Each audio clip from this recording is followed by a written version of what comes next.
Best bites forever. What is up, everyone? Welcome back to my channel. Today I am going to show you how to make Puerto Rican eggnog, which is called Coquito. And today is special because my little girl Tia is hanging out with me, and also because we are collaborating with one of my very, very favorite channels. Tia, who are we collaborating with? Today we're collaborating with Spin on a Fork, and he just makes amazing food over there.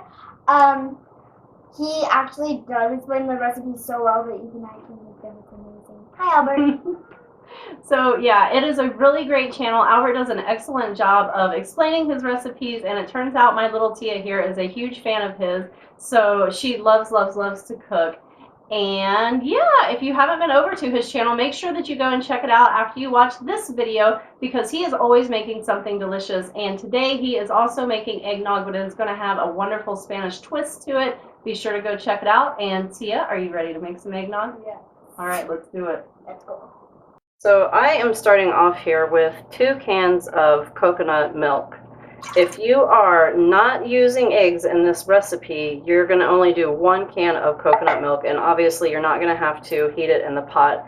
And I will talk more about that in a few minutes. But for now, since I am adding eggs into this recipe, I'm doing 2 cans of the coconut milk. So this is going to go onto the stove until it hits a simmer, and then I'm going to let it cool to 140 degrees. Also, 1 cinnamon stick is going in there before I put it on the stove, so bring that up to a simmer. Okay, so while I am bringing my coconut milk up to a simmer, I am going to take care of the egg part of this recipe.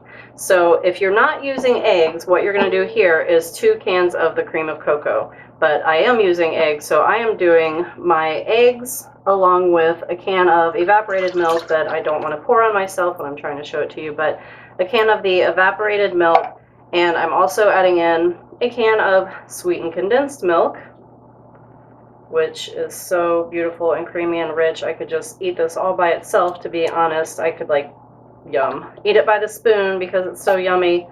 It's also good in coffee, by the way. If you've never had it that way, it's really yummy.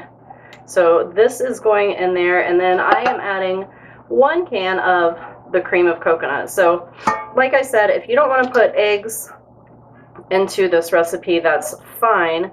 You can do 2 cans of the cream of coconut because this has a high amount of coconut fat. So you can see this is the coconut fat right there. So this will act as a thickener for you, but these eggs are what are going to help thicken that other can of the coconut milk.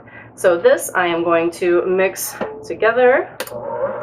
Also, just as a side note here, this coconut cream has sugar in it already, so if you're using the 2 cans of coconut cream, you're not going to need the sweetened condensed milk because the sugar is already going to be in there from this. This is my coconut milk. I've let it cool back to 140, and I'm just going to, ouch, that is hot, grab my little cinnamon stick out of there, and then I'm going to move my egg mixture back over. So here I have my egg mixture, and I'm going to mix that up just a teeny little bit. All right, and what I'm going to do is I'm going to slowly pour this milk mixture into my egg mixture very slowly so I don't make scrambled eggs. So here we go.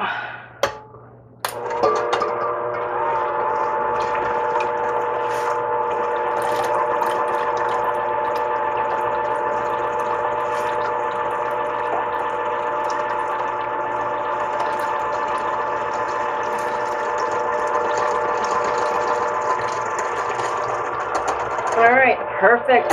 Now I am going to put this back onto the stove, and I'm going to bring it up to 160 degrees, which is just going to kill any germs, bacteria, or whatever that may be lurking in there, because we definitely do not want to drink them. Isn't that gorgeous? Yes. So here we are over here on the stove. You can see that I put my little cinnamon stick back in there. That's because I want to infuse some cinnamon flavor in there. And you can always adjust that with some ground spices once you are doing your final taste test. And I just want to kind of get a little temperature gauge here and see where I'm at. So I'm at about 100 degrees. Obviously the, other liquids brought the temperature down. So I'm going to take this to 160 and I will be back.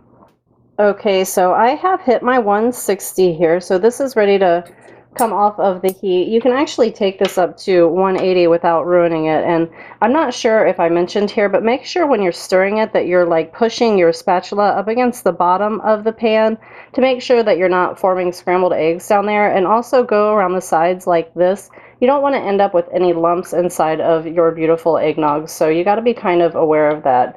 Anyway, I am going to go ahead and remove this from the stove. At least I'm going to turn off my heat. I want to show you one more thing. So if you take a spoon and you do this, it should kind of give you that, although this is going to thicken up quite a bit more because as that fat cools, it's going to thicken. Now that this is off the stove, I'm going to add a teaspoon of vanilla, and you could do a teaspoon and a half or even 2 teaspoons if you really want the vanilla flavor in there, but I like the coconut to come through more, so I just add that tiny little bit. At this point, I'm going to remove a little bit of this for the kids because they are going to be very mad if I don't give them some. So this is going to be their bottle. And then once I let this cool, I'll be ready to add in some rum. I took out a total of 3 cups of rum for my little ones, and I'm adding, I took out a total of 3 cups of the eggnog for my little ones, and then I added in 1 cup of white Puerto Rican rum. And this just needs to set up for probably 3 or 4 hours, and then it is totally ready to serve. And keep in mind, you can add a little bit more cinnamon or nutmeg to garnish it off if you want to, and adjust your flavors from there. But I am happy with this as it is. Hey again, everyone. Thank you so much for watching my video. Meet my wonderful husband. This is Xavier. Hi. And he is the reason that I make Coquito every year, because obviously he is my big Puerto Rican man, and he gets to have some of his traditional dishes too. How is it, baby? So good.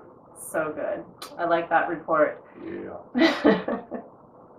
So anyway, if you are not already a subscriber, click on the subscribe button down below and ring the notification bell so that you will get notified of my upcoming videos. Hello to all of my enthusiasts, and lots of kisses going out to you. I love you all so much.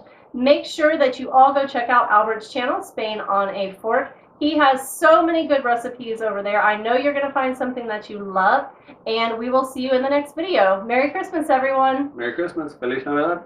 Bye. bestbitesforever.com. Okay, ready? If it's nervous. No, you didn't. Let's do it again. That sucked.